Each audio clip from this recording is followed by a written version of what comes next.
Buenos días, hermanos y hermanas.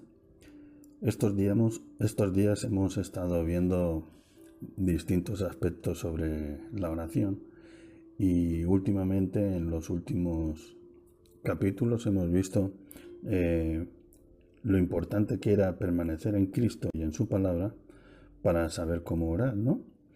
Entonces, bueno, últimamente ayer vimos el sentido el significado que tenía para nosotros el permanecer en Cristo. Y hoy, si Dios quiere, pues vamos a hablar sobre el sentido que tiene el permanecer en su palabra también. Y todo eso lo vamos a ver, como siempre, basándonos en versículos, en la palabra, que es la que nos dice la verdad, no las opiniones que pueda tener yo o el hombre, sino la palabra de Dios. Entonces vamos a comenzar leyendo Primera de Pedro, capítulo 1, versículo 23, que nos va a ayudar a entender que permanecer en su palabra significa ser renacidos. Dice Primera de Pedro, capítulo 1, 23, siendo renacidos, no de simiente corruptible, sino de incorruptible, por la palabra de Dios que vive y permanece para siempre. Permanecer en la palabra significa que he nacido de nuevo. En nuestra vida hay dos naturalezas. Una, la de abajo, que es corruptible y no puede dejar de pecar, y la otra, de arriba, que viene por la palabra de Dios. Entonces, permanecer en su palabra significa que somos renacidos. Significa que mi vida comienza de nuevo, limpio totalmente por la sangre de Cristo. Y la gente lo nota. Ya nota que algo grande está haciendo Dios con usted. La Biblia es el terreno donde esa semillita que cae desde arriba germina. Pero si mi vida no se llena de la Biblia, esa semillita no puede germinar. Veamos un segundo aspecto. También significa que recibir la simiente de Dios y cuidarla. O sea, permanecer en la palabra es recibir la simiente de Dios que hemos visto, pero también cuidarla. En primera de Juan 3:9 dice, todo aquel que es nacido de Dios no practica el pecado, porque la simiente de Dios permanece en él y no puede pecar porque es nacido de Dios. Si la simiente es de Dios, es que viene del cielo, y si permanece en nosotros, crea una nueva persona que ya no es de la carne ni del mundo. Es una persona que ya no le gusta robar, que no le gusta mentir, etcétera, ¿no? Hay un cambio en la vida de esa persona. La simiente es incorruptible, porque viene de Dios y no puede pecar. Si usted riega esa semilla, usted cambiará como cambiaron Juan, Pedro y millones de personas desde que nuestro Señor vino a la tierra. Orar es un estilo de vida, una forma de ser, y para saber orar debemos permanecer en Cristo y en su palabra. Si usted dice que es cristiano, pero no permanece en Cristo y en su palabra, sus oraciones no van a ser más que como ruido, murmullo, pero no estarán llenas. Pero si usted permanece en Cristo y en su palabra, sus oraciones son un poder que mueve y remueve el mundo. Cristo no miente y sus palabras son fieles y verdaderas. Las oraciones son el resultado de nuestra vida. Si no sabemos qué es orar y cómo orar, podemos hablar todo lo que queramos y no pasará nada. Cristo nos dijo, todo lo que pidan al Padre, en mi nombre yo lo haré. Todo lo que pidan al Padre en mi nombre, yo lo haré. Entonces, ¿por qué la gente dice que ora tanto, tanto, tanto y no pasa nada? Y es que orar en el nombre de Cristo implica mucho. Significa que hemos de aceptar su carácter. Significa que tenemos que manifestar su espíritu. Significa que tenemos que hacer sus obras. El cristiano de verdad tiene una experiencia con Cristo. No es que tenemos una idea de Cristo, a mí me han hablado de Cristo, no. Hay que tener una experiencia con Cristo. El cristiano tiene que tener una vivencia con Cristo, una forma de ser con Cristo. No es una teoría, es una experiencia. Y esa experiencia se consigue orando. Esa experiencia en sí misma ya es orar.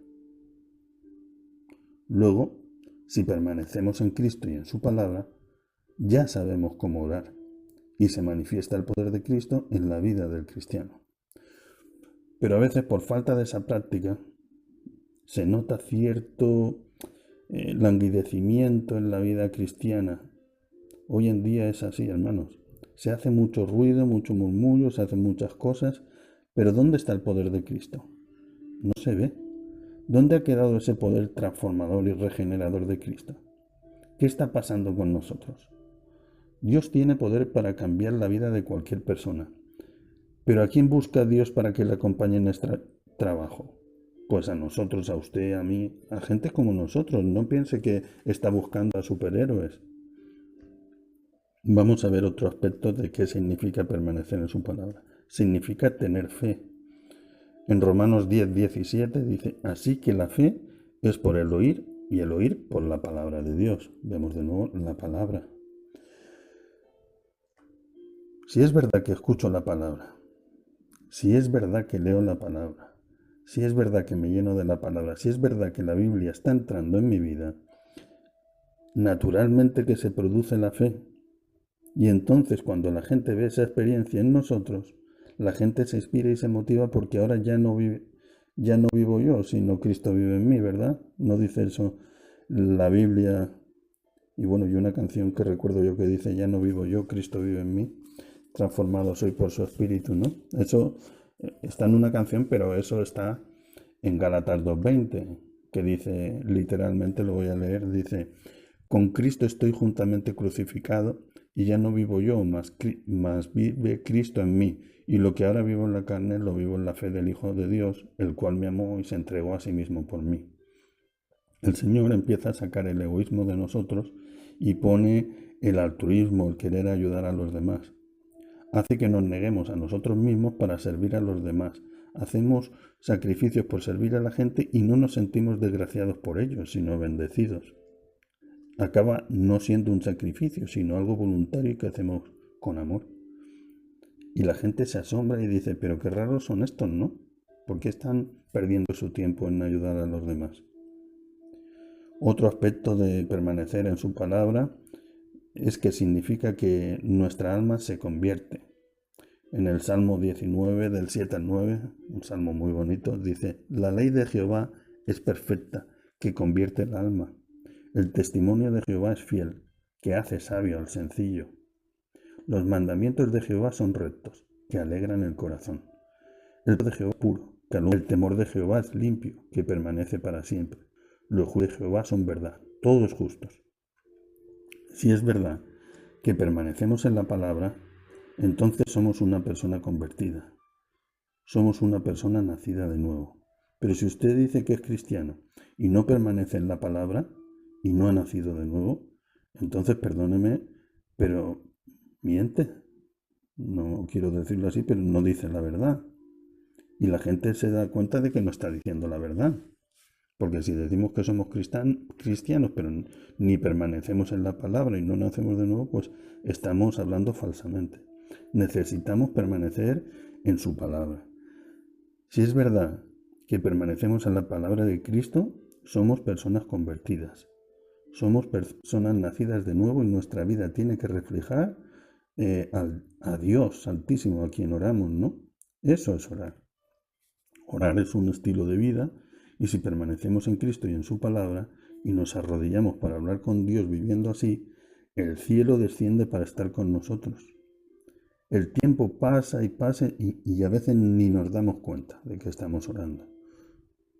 Cuando uno está en la presencia de Dios, el tiempo no cuenta.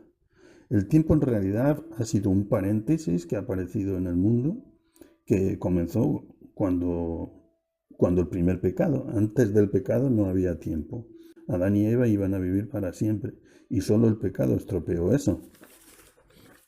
Nosotros viviremos con Dios en el cielo y viviremos para siempre. Y el tiempo no contará ya, porque ya no existirá el pecado. O sea, antes de la creación del hombre, Dios era eterno. Bueno, Dios es eterno, quiero decir, no tiene ni origen ni fin. Entonces, en el cielo no hay pasado, presente ni futuro. Es algo difícil de entender porque para nosotros, seres humanos, que siempre hemos vivido con pasado, presente y futuro y con con la magnitud del tiempo, ¿no? Pues no podemos entender el mundo sin eso, ¿no? Pero Dios es eterno, no tiene principio ni fin, ni el tiempo pasa para Él. Entonces, eso es algo que surgió cuando el pecado. Cuando volvamos a dejar de pecar, cuando vayamos a la Nueva Jerusalén, allí volverá a dejar de existir el tiempo y ya viviremos eternamente con Dios. A veces tenemos que tener en cuenta lo que voy a decir. Si no podemos dedicar más tiempo a los amigos que a Dios, si somos hijos de Dios, cuando dediquemos menos tiempo a Dios que a los demás, no podríamos ser felices. No sé si me he explicado bien.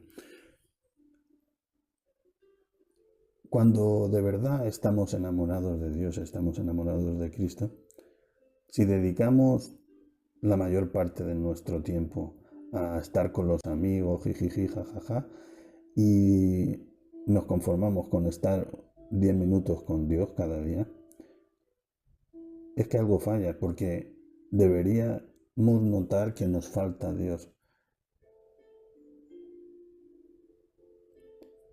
Tenemos que dedicar más tiempo a Dios para que Él tome el control. Entonces permaneceremos en Cristo y en su palabra, si Él toma el control. Pero tenemos que dedicar tiempo a la persona que amamos. No podemos decir, si usted tuviera una novia y le dice que la ama mucho, pero siempre que ella quiere quedar con usted, usted le dice, no, hombre, yo te quiero mucho, pero estar contigo no, porque es que me aburre bastante. ¿Qué va a pensar esa novia de usted?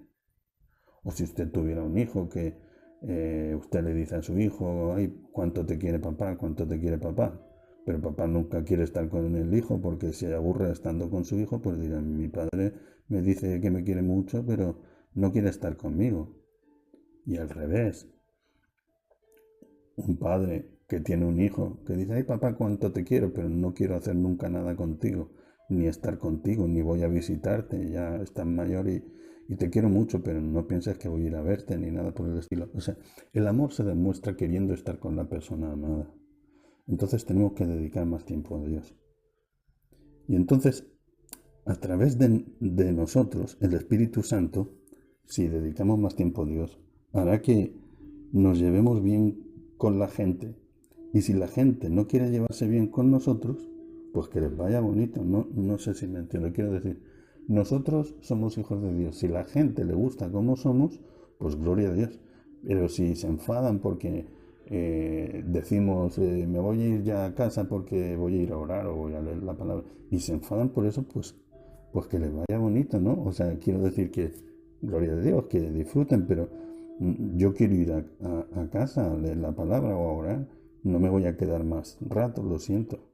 No hay que enfadarse por eso. El Espíritu Santo nos va a dar el valor y el coraje para hacer frente a lo malo. ¿Cristo era valiente o cobarde? Vamos a leer Mateo 23:15. Dice, ay de vosotros escribas y fariseos hipócritas, porque recorréis mar y tierra para hacer un prosélito y una vez hecho, le hacéis 2 veces más hijo del infierno que vosotros. En Juan 8 dice, si fueseis hijos de Abraham, las obras de Abraham haríais, pero ahora procuráis matarme a mí. Vosotros hacéis las obras de vuestro padre, sois de vuestro padre el diablo, y los deseos de vuestro padre queréis hacer. Él ha sido homicida desde el principio. Si permanecemos en Cristo y en su palabra, estaremos en paz con Dios y con sus semejantes. O sea, con nuestros semejantes, quiero decir. Y si no puedo estar en paz con mi prójimo, con mis semejantes,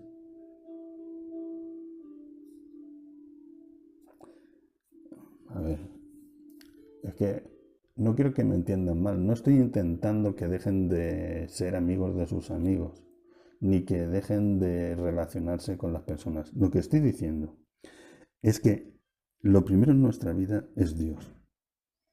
Entonces, si podemos estar en paz con nuestros semejantes al mismo tiempo que con Dios, pues gloria a Dios. Pero si estar con nuestros semejantes nos impide estar en paz con Dios, pues hay que elegir. A veces tendremos que apartarnos si vamos a ir por el mal camino. Cuando nuestra relación con Dios y con la Biblia tenemos que venderla para llevarnos bien con nuestros semejantes, entonces no estamos en Cristo ni permanecemos en su palabra. Y no sabremos cómo orar y nuestras oraciones no serán escuchadas. Nuestras oraciones no valdrán ni 5 céntimos porque estaremos negociando con lo que no se puede negociar. Uno no puede hacer concesiones al pecado. No, porque entonces ni permanecemos en Cristo ni en su palabra. Cuando nosotros permanecemos en Cristo y en su palabra, hay un gozo, una paz y una alegría dentro de nosotros que nadie nos la puede quitar, o al menos nadie nos la debería poder quitar. A veces somos tan humanos que quisiéramos coger el brazo poderoso de Jehová y moverlo como nosotros quisiéramos. Pero no entendemos que Dios siempre hará lo que Él crea que es mejor para nosotros. Y si dejáramos de quejarnos, porque somos unos quejicas, todos, entenderíamos mejor lo que es la providencia de Dios.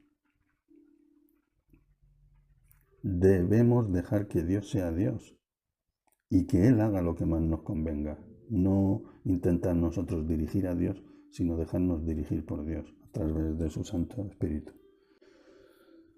Otro aspecto de qué significa permanecer en su palabra sería amar a Dios sobre todas las cosas. En Deuteronomio 6, 5, 9 dice: y amarás a Jehová tu Dios de todo tu corazón y de toda tu alma y con todas tus fuerzas. Y estas palabras que yo te mando hoy estarán sobre tu corazón, y las repetirás a tus hijos, y hablarás de ellas estando en tu casa, y andando por el camino, y al acostarte, y cuando te levantes, y las atarás como una señal en tu mano, y estarán como frontales entre tus ojos, y las escribirás en los postes de tu casa y en tus puertas. ¿En qué momento me puedo yo librar de la palabra? En ningún momento. Cuando esté alegre o cuando esté triste, cuando esté enfadado, siempre estoy en la presencia de Dios. En toda tu vida debe estar presente la palabra de Dios. Cuando está viviendo usted esa experiencia y se arrodilla a hacer el acto de la oración, es un poder que usted siente que le envuelve porque ahí está presente el Señor a través del Santo Espíritu. El mismo Espíritu pondrá las palabras en nuestra mente y las dirá por nuestra boca para que pidamos como conviene. Incluso a veces el Espíritu nos inspira a no pedir nada. Solo dar las gracias por lo que Dios ha hecho en nuestra vida. Decirle lo maravilloso que es y todas esas cosas y no pedir nada a veces. Y a veces también el Espíritu nos lleva a orar por quienes no nos quieren. Que a veces uno dice, cuando termina de orar, ¿y cómo yo me he puesto a orar por esta persona que me odia? A veces no lo entendemos porque en la carne nunca se nos hubiera ocurrido orar por esa persona. Pero el Espíritu nos mueve a hablar así. Bueno, también es que es normal porque en la Biblia dice, orad por quienes os ultrajan y os persiguen, bendecid, no maldigáis. Si hacemos esto en casa, nuestra familia estará bendecida.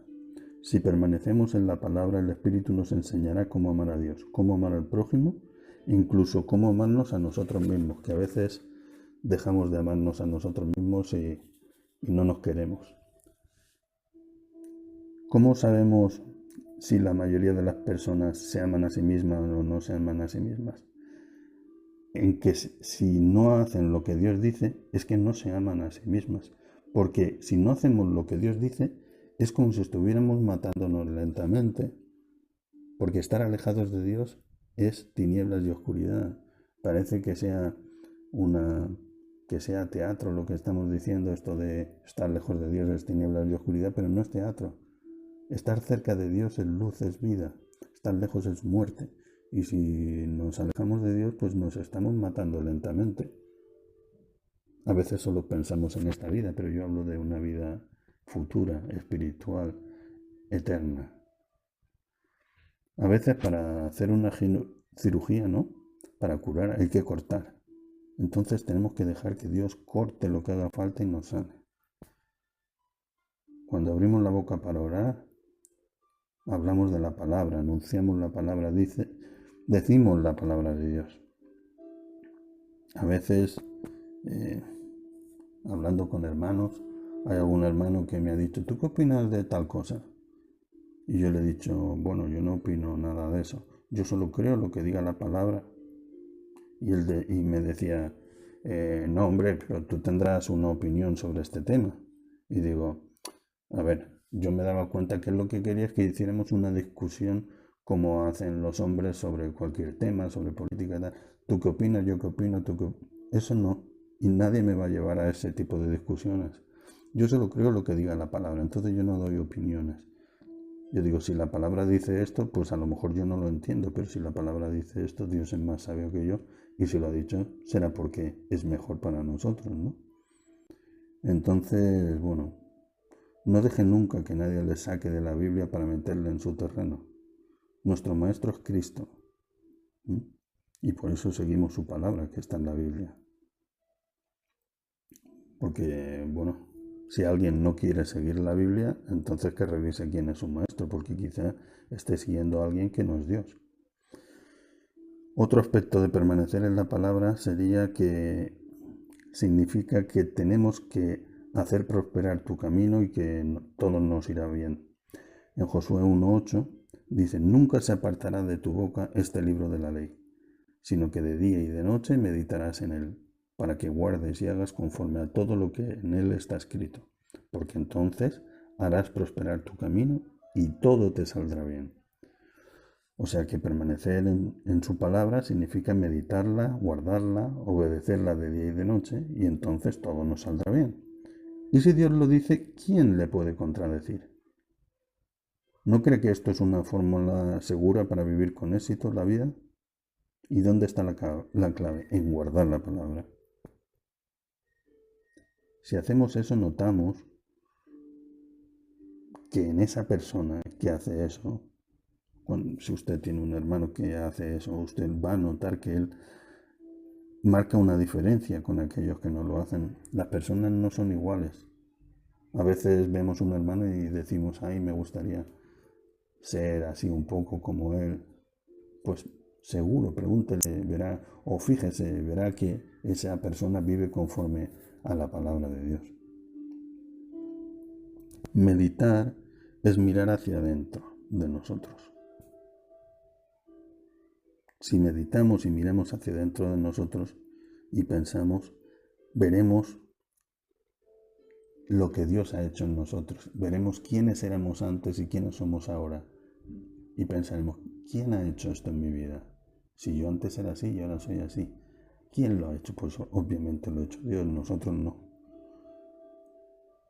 A veces, cuando estamos a punto de cometer un error en nuestra vida, nos viene un versículo a la cabeza y decimos, uy, menos mal que no he hecho tal o cual cosa. Y entonces empezamos a ver la diferencia en casa, en el trabajo, todas partes, porque la palabra nos está cambiando. Otro aspecto de qué significa permanecer en la palabra es que en ella tenemos la vida eterna. En Juan 5:39 dice, escudriñad las escrituras, porque a vosotros os parece que en ellas tenéis la vida eterna y ellas son las que dan testimonio de mí. Otro aspecto sería que la Biblia es viva y eficaz. En Hebreos 4:12 dice, porque la palabra de Dios es viva y eficaz, y más cortante que toda espada de dos filos, y penetra hasta partir el alma y el espíritu, las coyunturas y los tuétanos, y discierne los pensamientos y las intenciones del corazón. Si permanecemos en la palabra, se va la hipocresía, se va la presunción, se va toda la poca vergüenza que hay en nosotros, porque la Biblia penetra en nosotros y entra y entra y entra cada vez más hasta sacar toda la basura que teníamos dentro. Otro aspecto de permanecer en la palabra es que somos bienaventurados. Lucas 11:26 pone, y él dijo, antes bienaventurados los que oyen la palabra de Dios y la guardan. Somos bienaventurados, hermanos, somos bendecidos, dichosos delante de la presencia de Dios. Otro aspecto, porque hay muchísimos, sería que seremos sus discípulos y que conoceremos la verdad y que la verdad nos hará libre. Eso es básicamente lo que dice el versículos 31 al 32 del capítulo 8 de Juan.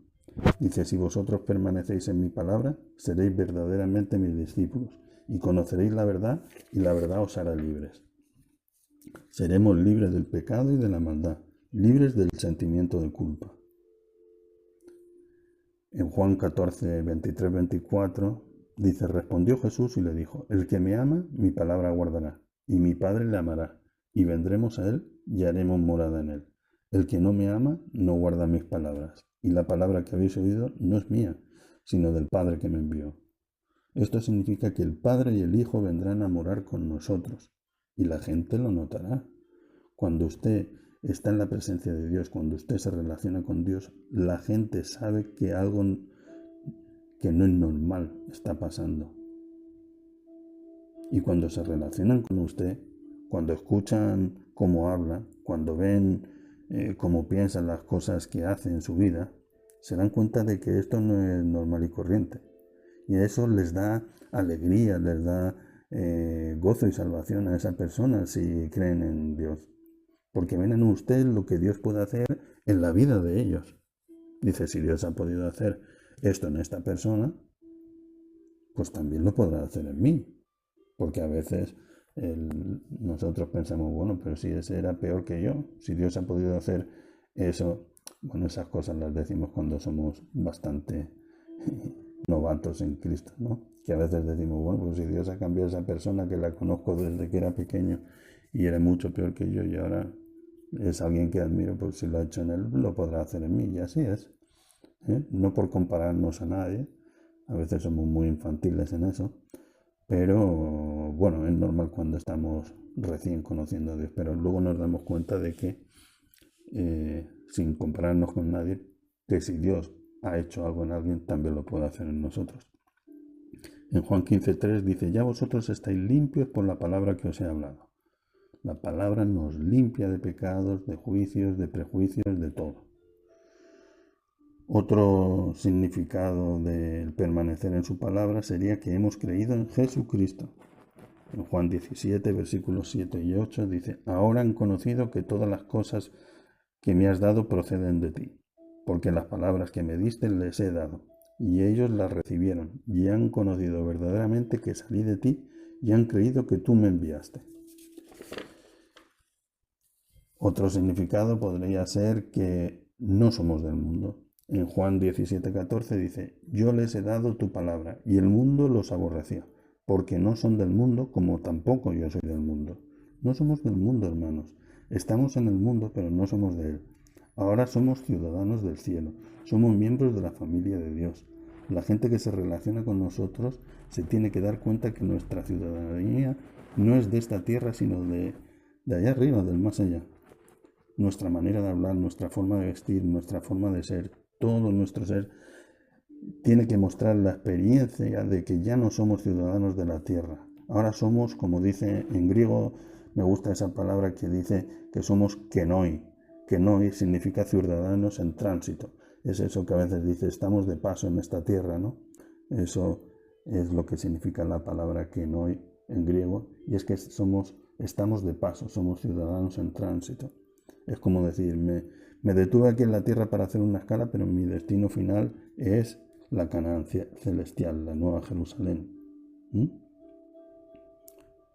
La Biblia, la palabra, es una cosa que nos saca de este mundo lleno de pecado y maldad y nos hace fijarnos en las cosas del cielo, en las cosas espirituales, y nos da gozo y paz. Y por eso la oración es tan importante en la vida cristiana. En Efesios 2:19 dice, así que ya no sois extranjeros ni advenedizos, sino conciudadanos de los santos y miembros de la familia de Dios. Si lo dice la palabra es que es verdad. Miembros de la familia de Dios. ¿Se puede pedir más? ¿Usted ama a sus hijos? ¿Verdad que sí?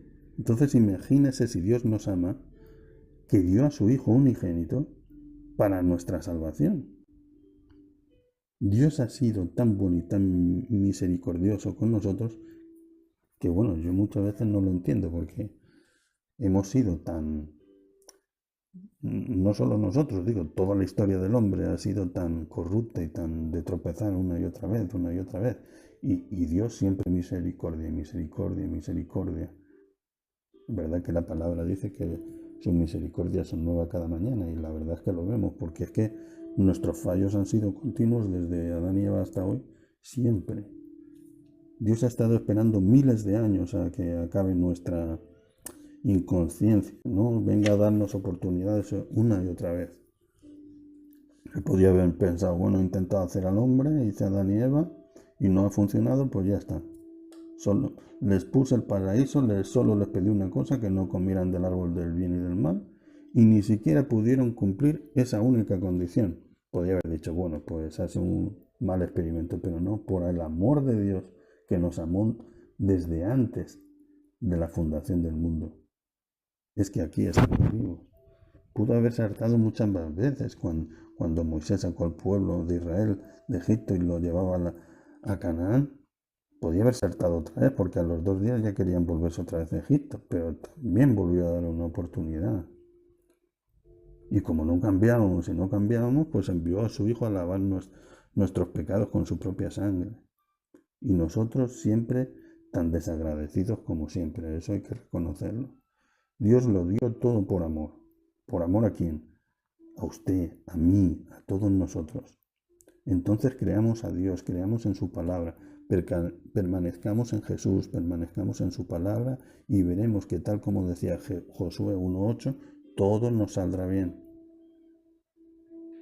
No hay nada imposible para Dios. ¿Acaso no le dijo Jesús a Marta y María, no te dije que si crees verás la gloria de Dios? Y resucitó Lázaro, que ya es día.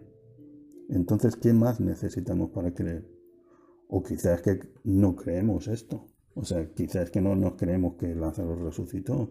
O quizás que no nos creemos que Dios sigue haciendo milagros. O quizás no creemos que Dios nos puede dar vida eterna. O algunos quizás no crean ni siquiera que Dios existe. Jesucristo dijo, mi palabra no volverá a mí vacía, sino que hará todo aquello para lo cual yo la envíe. ¿Le podemos creer a Cristo? Yo creo que sí, por supuesto que sí. Pues dejémonos de tonterías y dejemos de lloriquear. Cristo nos ama. Así que punto y aparte. Que Dios les bendiga, hermanos.